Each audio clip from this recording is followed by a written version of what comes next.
Hello guys, welcome back to শিক্ষা tricks. আমি অমিত, আশা করি তোমরা সবাই ভালোই আছো। আজকে আমরা দেখব আমরা কি করে গুগল স্প্রেডশিটে VLOOKUP ফাংশনটাকে ইউজ করে মাল্টিপল কলামের ভ্যালু আমরা রিটার্নে পেতে পারি। আমরা জানি যে VLOOKUP দিয়ে শুধুমাত্র একটা সেল ভ্যালুই আমরা রিটার্নে পাই, কিন্তু VLOOKUPকে একটু টুইক করলে আমরা কিন্তু মাল্টিপল সেল ভ্যালুও কিন্তু আমরা রিটার্নে পেতে পারি। সেটা আজকে আমরা শিখবো। দেখো, আমি এখানে একটা চার্ট নিয়ে নিয়েছি, যেখানে দেখো আমি এই যে এই চ্যানেলের যে এইগুলো আইটেমগুলো আছে এইগুলো দিয়ে আমি একটা ড্রপ ডাউন লিস্ট বানিয়েছি। আর আমি কি চাইছি, সাপোজ আমি যদি এখানে ইমেলটাকে সিলেক্ট করি না, এই ইমেলের যতগুলো ডেটা আছে এই ডেটাগুলো এখানে রিটার্ন করে VLOOKUP ইউজ করে। ওকে, এবারে সেইটা কীভাবে করা হয় সেটা আজকে আমি তোমাকে শেখাবো। তো দেখো, আমি এখানে দিলাম ফার্স্টে ইকুয়ালস টু, দিয়ে আমি এখানে VLOOKUPটাকে কল করবো। ওকে, করে দাও। কী চাইছে না, সার্চ কি। তো সার্চ কি মানে কি, আমার এই সেলে যেই ভ্যালুটা থাকবে সেটাকে আমাকে সার্চ করে VLOOKUP দেবে। ওকে, আমি দিলাম কমা।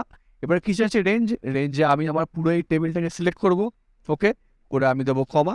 এবারে কিছু দেখো ইন্ডেক্স। এবারে ইন্ডেক্স বেসিক্যালি কি, আমাদের যেই কলামে ভ্যালুটা থাকে আমরা সেই কলামের নাম্বারটাকে এখানে ইন্ডিকেট করি। বাট এই ক্ষেত্রে যেহেতু আমরা মাল্টিপল সেল ভ্যালু চাচ্ছি, সেই ক্ষেত্রে কিন্তু আমাদেরকে এই ফাংশনটাকে একটু টুইক করতে হবে। সেখানে আমরা একটা সেকেন্ড ব্র্যাকেট অ্যাড করবো। করে দেখো আমার কলাম নাম্বারগুলো আমি এখানে লাইক টাইপ করবো। যদি নর্মাল VLOOKUP হতো তাহলে শুধুমাত্র আমরা একটা কলামই সিলেক্ট করতাম, বাট যেহেতু এখানে মাল্টিপল আছে তো আমি মাল্টিপল সিলেক্ট করবো। তবে দেখো আমি 2 3 4 5 অ্যান্ড 6 ওকে আমি সিলেক্ট করে নিলাম। করে আমি আমার সেকেন্ড ব্র্যাকেটটাকে আমি ক্লোজ করবো। করে আমি দেবো একটা কমা। কমা দিয়ে এখানে আমি ফলস লিখতে পারি, যেহেতু আমাদের এক্স্যাক্ট ম্যাচ চাই তো আমি ফলস লিখতে পারি, বা আমি জিরো লিখতে পারি। তো আমি এখানে জিরো লিখলাম। দিয়ে দেখো এটা সামথিং এখানে কিছু একটা আনছে। দেখো বাই ডিফল্ট 1 1 2 3। তো দেখো তো ইমেলে এটা দেখো 1 1 2 3 আসছে। তো এটা দেখলে কি বোঝা যাচ্ছে না আমি ঠিক পথেই আছি। তো আমি যেখানে এখানে এন্টার করবো, দেখো এখানে কিন্তু একটা ভ্যালু এলো। এবারে এই ফাংশনটাকে একটু টুইক করতে হবে। তো দেখো আমি এটাকে ওপেন করলাম ফাংশনটাকে। এবারে সিম্পলি দেখো, তোমার কাছে যদি উইন্ডোজ থাকে তো তুমি সিম্পলি এখানে একটা অ্যারো ফাংশন ইউজ করতে হবে। এবারে অ্যারেটা আনার একটা শর্টকাট ট্রিক আছে, যেটা হচ্ছে তুমি তোমার কিবোর্ড থেকে প্রেস করবে control shift and then enter.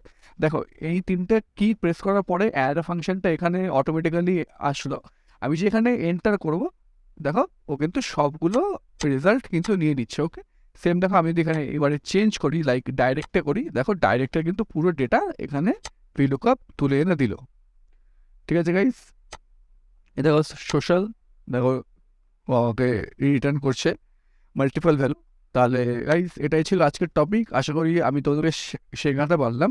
R guys তোমরা যদি ভিডিও থেকে কিছু শিখে থাকো তাহলে অবশ্যই কিন্তু ভিডিওটাকে লাইক করো, কমেন্ট করো, তোমাদের কেমন লাগলো শেয়ার করো, এবং অবশ্যই কিন্তু চ্যানেলকে সাবস্ক্রাইব করে দিও। Thank you guys.